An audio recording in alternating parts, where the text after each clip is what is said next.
Olá, tudo bem? Está começando mais uma edição do programa Agronegócio. Muito obrigado pela sua companhia e tenha um ótimo dia. No programa de hoje vamos falar sobre o mercado do boi gordo, vamos falar da Bolsa Caminhoneiro. Você vai ver que os auditores fiscais federais agropecuários, eles aprovaram um indicativo de greve. Vamos comentar sobre a suspensão de novos frigoríficos brasileiros pela China. E vamos comentar sobre combustíveis, sobre uma possível falta de óleo diesel no Brasil. O programa Agronegócio já está no ar.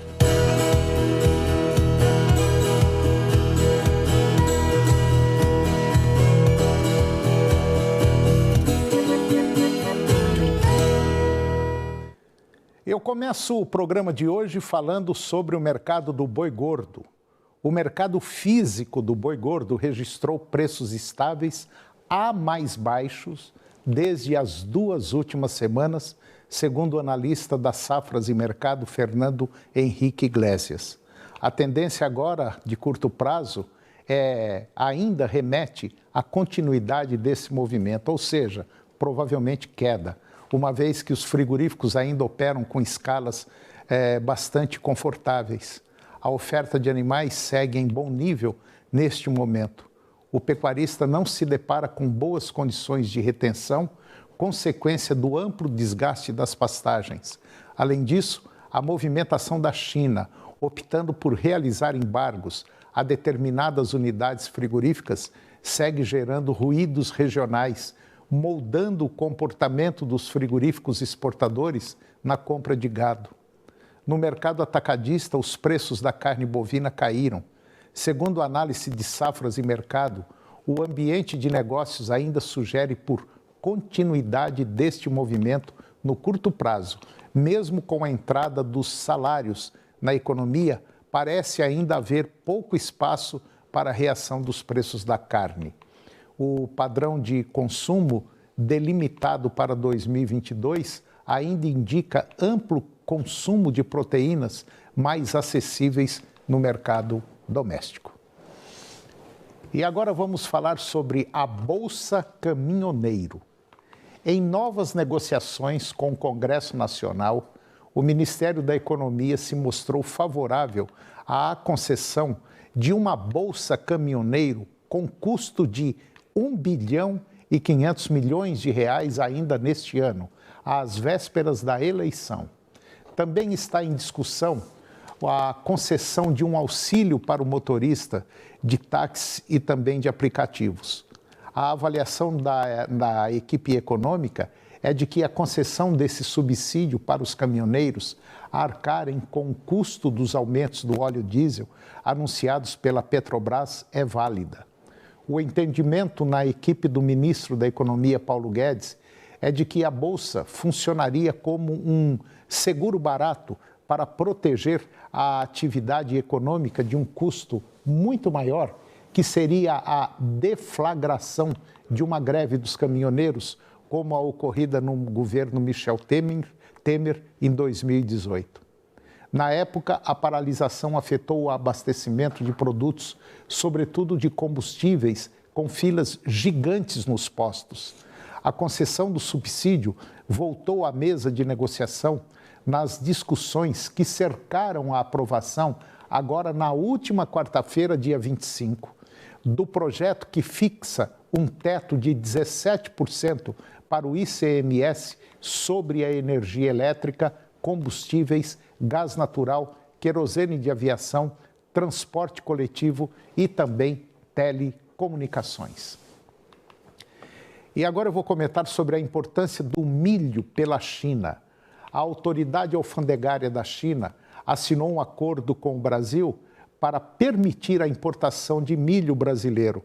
Pelo menos é o que informou o Ministério agora nesta semana, colocando uma possível ameaça e embarques do produto dos Estados Unidos. O acordo entre os dois países, que buscam estreitar ainda mais os laços comerciais, ocorre com a China buscando substituir o milho que normalmente buscaria na Ucrânia, um importante exportador global. Pelo menos é o que dizem os mercados. A guerra na Ucrânia interrompeu embarques do país no Mar Negro e afetou o comércio global, com importadores lutando por origens alternativas. O acordo como Brasil pode reduzir as exportações dos Estados Unidos para a China e criar um novo competidor para importadores de milho brasileiro, que tem na União Europeia um grande cliente. O acordo ajudou a pressionar os contratos futuros do milho negociados na Bolsa de Chicago. E esse acordo sobre os requisitos de quarentena para a importação do milho foi assinado durante as negociações entre as nações nesta semana e segue as compras recordes do cereal pela China no ano passado, depois que o mau tempo e a oferta apertada elevaram os preços aqui dentro do Brasil. E agora vamos falar um pouquinho sobre os auditores fiscais federais agropecuários que aprovaram o indicativo de greve. Os auditores fiscais federais agropecuários aprovaram agora na última quarta-feira, dia 25, o indicativo de greve. Com a decisão aprovada durante uma assembleia extraordinária virtual, a categoria pode cruzar os braços a qualquer momento. Segundo a ANFA sindical, o indicativo de greve reflete o sentimento dos auditores agropecuários com relação ao tratamento que vem recebendo do governo federal. Os auditores agropecuários que mandaram o recado. Eles querem reconhecimento do trabalho realizado e de relevância da carreira para o desempenho positivo do agronegócio brasileiro. Pelo menos é o que destacou o presidente da ANFA sindical. E com o indicativo de greve, os auditores agropecuários que já estão em operação padrão desde dezembro vão intensificar a mobilização, principalmente em portos e aeroportos, e esticar ao máximo os prazos para a realização das atividades rotineiras. Segundo a entidade, os auditores vão manter o ritmo normal de trabalho somente para as atividades que podem afetar diretamente o cidadão, como a liberação de cargas perecíveis e de animais domésticos para viagens. E agora vamos falar da suspensão de frigoríficos brasileiros pela China.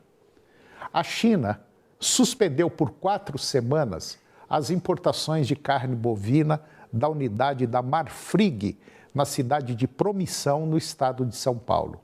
Em comunicado no site oficial da Administração Geral de Alfândegas da China, na última terça-feira, o país disse que a medida entrou em vigor às 0 hora do último dia 24, sem sinalizar o motivo da decisão. No dia 15 de abril, o governo chinês já havia anunciado a suspensão por 1 semana de importações de carne bovina na mesma unidade. Além do Brasil, a notificação de hoje também declara suspensas por 4 semanas as importações de um frigorífico da Rússia. O país asiático vem interrompendo desde 2020 as compras de frigoríficos de vários países.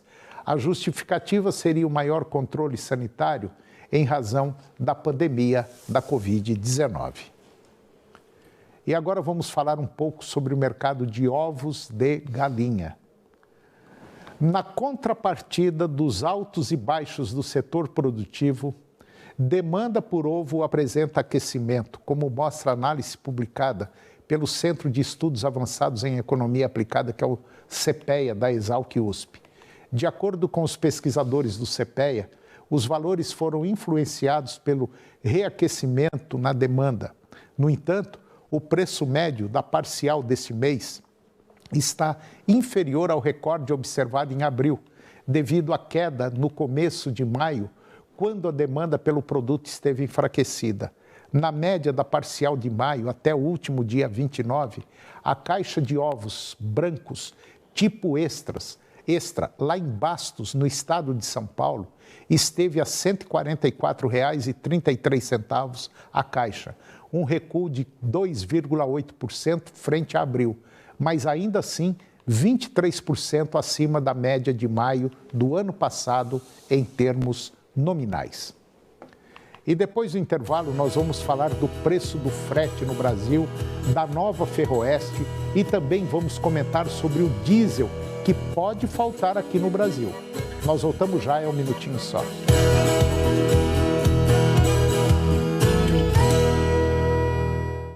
O destino desta família está em perigo. A gente tem que achar um lugar mais seguro agora. Categoria 5. Nós vamos sair dessa juntos, tá? Hoje, 11h15 da noite. No Cine Espetacular. Depois de 3 anos, eles estão de volta a Goiânia. Henrique e Juliano.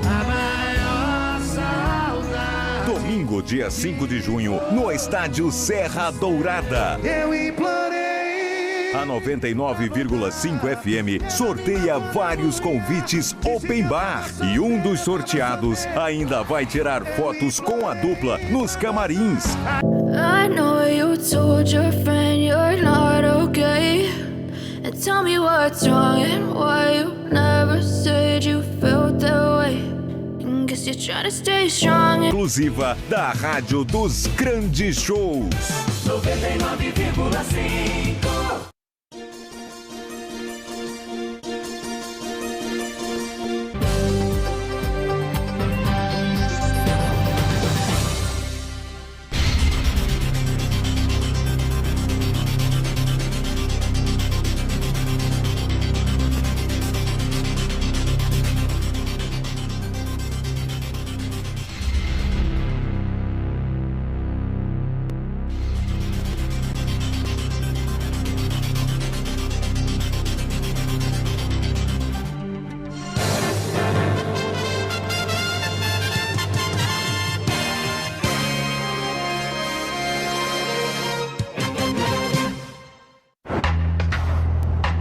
Você aí que completa 18 anos neste ano, o dever te chama.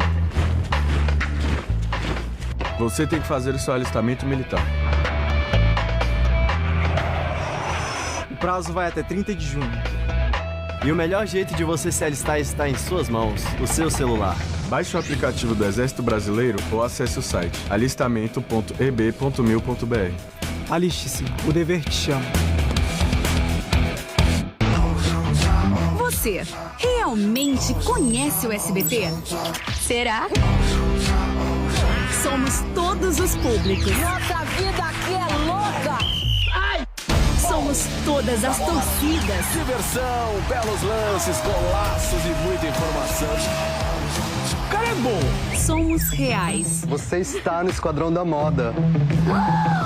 Todas suas facas serão substituídas por esse machado. Madonna mia. Somos notícia. Boa noite. Boa noite. O Brasil não para. Nós estamos de olho em tudo. Aqui você não perde nada. Todo tipo de notícia. Muito bafo hoje. Aqui o negócio tá quente. Somos drama. Que é isso? Chega, gente. Para com isso. Chega! Muito drama. Você é miserável.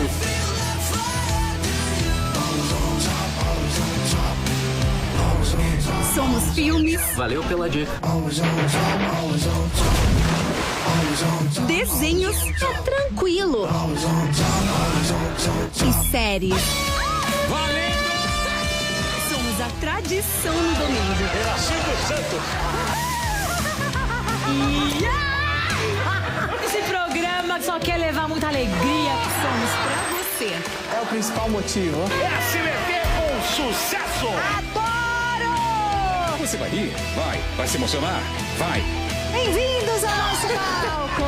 Somos o SBT. Pra mim tá tudo maravilhoso.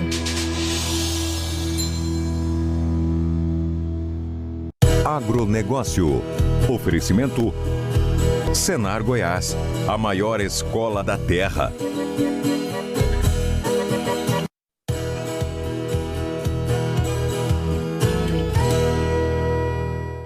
Eu estou de volta ao programa e agora nós vamos falar sobre o frete aqui no Brasil, frete caminhão. Um estudo publicado pela Conab analisou os preços dos fretes no Brasil. E conforme o levantamento, lá no Mato Grosso e também no Mato Grosso do Sul, foram alguns dos estados que tiveram recuo dos preços ao longo do mês de abril. A diminuição dos valores se deu em razão da redução nas movimentações estaduais, especialmente da safra de soja. E no estado de Goiás, a movimentação foi considerada pela maioria das transportadoras igual ou um pouco mais fraca que no mesmo período do ano passado, tendo os preços dos fretes se mantido estáveis ou em queda para a maioria das rotas. Ainda segundo o levantamento, para o Distrito Federal, o mercado de fretes encontra-se firme. Segundo o boletim, a movimentação de cargas vem apresentando boa recuperação em razão do aumento na oferta de milho provocado pelo incremento da colheita do cereal de segunda safra. Lá no Paraná, por exemplo, os preços dos fretes seguem estáveis.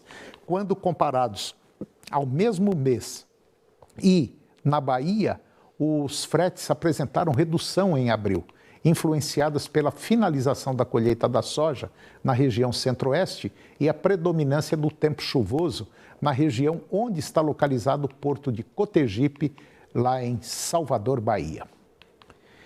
E agora vamos falar um pouquinho da ferrovia, ou seja, a nova Ferroeste.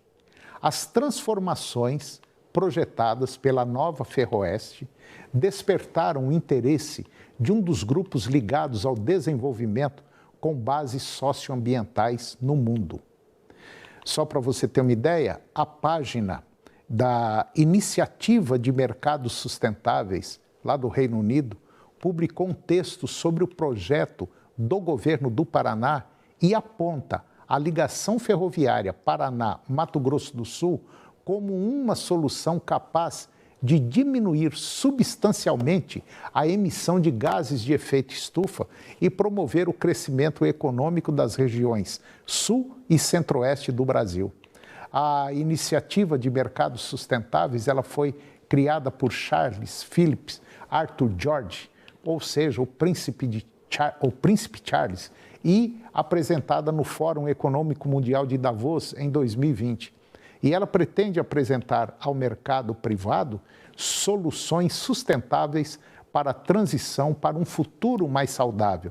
Segundo o texto, considerando que as ferrovias são o meio mais inteligente e eficiente para transportar cargas, conforme apontamento do Banco Mundial, e a necessidade de escoamento de um dos maiores produtores de commodities do mundo. A nova Ferroeste, ela surge como uma solução sustentável. A vocação da nova Ferroeste vai além de unir por trilhos Paraná e Mato Grosso do Sul, dois dos principais polos exportadores do agronegócio brasileiro, e se transformar no segundo maior corredor de transporte de grãos e contêineres do país, perdendo em capacidade apenas para a malha paulista. A ferrovia será verde e sustentável. Bom, e agora eu vou conversar com Guido Juliano Martins de Araújo. O Guido é o diretor do Instituto Saga das Águas e nós vamos falar de um tema complicadíssimo. Nós vamos falar sobre uma provável falta de óleo diesel neste mês de junho, que estamos preparados para uma possível, e será que nós estamos preparados para uma possível diminuição na oferta de combustíveis? Guido Juliano, mais uma vez, bom dia. Mais uma vez, muito obrigado pela sua companhia. E nós estamos aí, não é com um abacaxi na mão, não, é um caminhão carregado de abacaxi, né? É um problema, Antônio, porque no governo anterior, que antecedeu esse que está aí, houve um represamento dos preços do petróleo bruto e, por conseguinte, uma diminuição ou uma espera por preços maiores nos derivados de petróleo, ou seja, após o refino. E de lá para cá, o petróleo subiu 350%. Por quê? Primeiro, por conta da alta do petróleo mesmo, que naquela época custava $47 e hoje está $117. Em real, subiu 350%. E para completar a tempestade perfeita, a nossa inflação vem comendo os nossos ganhos. O real de lá para cá perdeu 30% do seu valor. Então, hoje nós estamos com estas situações combinadas, um petróleo subindo lá fora, o dólar subindo lá fora e muito mais aqui dentro, porque nós temos problemas conjunturais na nossa economia, na economia brasileira. E, evidentemente, o óleo diesel está mais caro lá fora e eles vendem o óleo aonde tiver o melhor preço. E o óleo brasileiro não subiu da maneira que deveria subir. Nós estamos com um problema estrutural aqui no Brasil na questão dos combustíveis e nós não nos preparamos para isso, que nós, nesses anos que se passaram, nós poderíamos ter modificado também os nossos veículos, né? E o transporte urbano, todo ele movido a diesel, ele deveria estar sendo substituído há anos por ônibus movidos a gás natural, a energia elétrica, que hoje nós temos uma energia elétrica que a gente pode dizer que é de graça, se nós captarmos a energia do sol e armazenarmos ou fizermos essa entrega às concessionárias de energia elétrica e recebendo de volta a hora que precisasse. Ô Guido, mas essa brincadeira toda vem há mais de 20 anos, né, Guido? É. Quer dizer, a falta de um planejamento, a falta de como é que fala, de um plano traçado, vem aí de 15, 20 anos para trás, não é, Guido? Sim. E agora é que a bomba explodiu. Explodiu com Covid, explodiu com a guerra aqui, explodiu com a baita de uma inflação que nós estamos tendo basicamente no mundo todo. E aceita ou não, o Brasil não tem estrutura para segurar essas chacoalhadas, Guido. E principalmente agora, essa guerra da Ucrânia com a Rússia, ou da Rússia contra a Ucrânia, né? Está dando um baita de um problema muito grande. E vai afetar a gente aqui violentamente daqui para frente, Guido. Por quê? Porque a Rússia é um grande produtor de gás e de petróleo. Certo? A Rússia briga com os países árabes lá, né? Com aquele pessoal com o OPEP, não briga? Por causa de preço de petróleo. Só para você ter uma ideia, o Guido falou que aumentou 300 e tantos por cento um barril de petróleo. Fertilizante que é utilizado na agricultura, subiu isso também. Está na casa aí de 320 a 330 o aumento do ano passado para cá. E adubo, a maioria é feito de petróleo. O nosso Tem nitrogênio componentes. é derivado de petróleo, né? Pois é. E hoje nós estamos aí com esse problema, nesse conflito Rússia-Ucrânia, aí com um problema com o nosso fertilizante, principalmente o cloreto de potássio e o nitrogênio, né? A ureia, que nós utilizamos muito na nossa agricultura. E a questão dos alimentos, 40% do óleo de girassol que o mundo consome vem da Ucrânia, da Rússia e da Bielorrússia. Esses países estão diretamente ligados a esse conflito. Então, nós não nos preparamos com relação aos combustíveis, nós deveríamos ter concluído as refinarias que estavam sendo montadas aqui no Brasil e hoje nós dependemos de exportar uma boa parte do nosso petróleo, do nosso óleo cru e receber de volta, já dolarizado, a gasolina, o óleo diesel e outros derivados de petróleo. Você me fez lembrar o seguinte, há mais ou menos uns 8 anos por aí, foram fechadas, se não me falha a memória, 3 ou 4 indústrias de fertilizantes aqui no Brasil, né, Guido? Sim. Há mais ou menos aí 6, 7 anos, talvez 8. Foram 3 empresas, 3 ou 4 que foram fechadas. Hoje nós estamos pagando o preço dessa inconsequência de ter fechado essas empresas. É simples assim, né, Guido? Porque... É só ver a história. As multinacionais, elas resolvem fechar as indústrias aqui no Brasil e trazer lá de fora, porque eles têm um ganho maior. Mas quem paga essa diferença de ganho somos nós, produtores, consumidores brasileiros. Não há uma fiscalização, uma vigilância mais refinada para exigir que multinacionais que produzem fertilizantes no Brasil e que nós temos a maior parte dessa matéria-prima que a gente produza aqui dentro. Não, vem importado de vários países. Hoje nós estamos, como eu já disse, numa tempestade perfeita. Olha, Guido, eu vou ser muito franco para você. Quando eu fiquei sabendo dessas informações, agora, principalmente desse óleo diesel, que poderá dar um problema sério a partir desse mês agora, de junho, isso daí é assustador, viu, Guido? É assustador, porque trava o país para tudo. Para tudo. Para plantio, para colheita, para transporte, para tudo. Evidentemente, nós vamos ter... Existe a lei da oferta e da procura. Esse óleo diesel que nós estamos dizendo que poderá vir em menor quantidade e faltar em muitas localidades do Brasil... não é porque está faltando o diesel lá fora, embora... Não, é mercado. Exatamente. É mercado.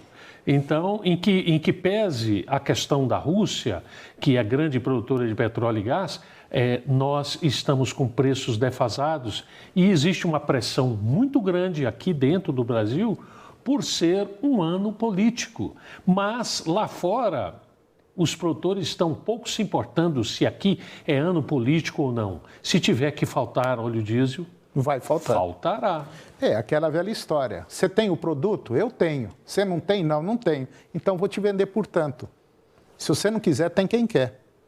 E esse é o preço que nós vamos pagar da inconsequência gerada nesses últimos anos que nós estamos passando e a bomba agora que ela explodiu. Infelizmente. Eu espero, Guido, eu torço para que realmente isso não aconteça. Mas está na alça de mira para acontecer, né? E nós estamos preocupados porque essa intervenção que querem fazer na Petrobras, nós estamos assistindo aqui na Venezuela. A intervenção em cima da PDVSA, que foi uma das maiores produtoras e refinadoras de petróleo do mundo, hoje é nada. Ela está sucateada por conta da intervenção política, intervenção externa. Nós temos que amadurecer, o Brasil está suficientemente amadurecido para pensar na privatização da Petrobras. Concordo com você. Bom, Guido, mais uma vez, muito obrigado pelas informações. Essa informação foi de doer o dente, infelizmente, mas vamos torcer para que isso não aconteça. Mas tem tudo para acontecer, sim. Muito obrigado e até a próxima, Guido. À disposição. E o programa de hoje chegou ao fim. E eu termino com a seguinte frase: para adquirir conhecimento é preciso estudar, mas para adquirir sabedoria é preciso observar. Um grande abraço, muito obrigado pela sua companhia, que Deus os abençoe e até o próximo programa. TV Serra Dourada SBT Goiânia. O jornalismo a serviço da comunidade em todos os momentos. Daqui a pouco, no Jornal do Meio-Dia. A seguir, Primeiro Impacto Continuação.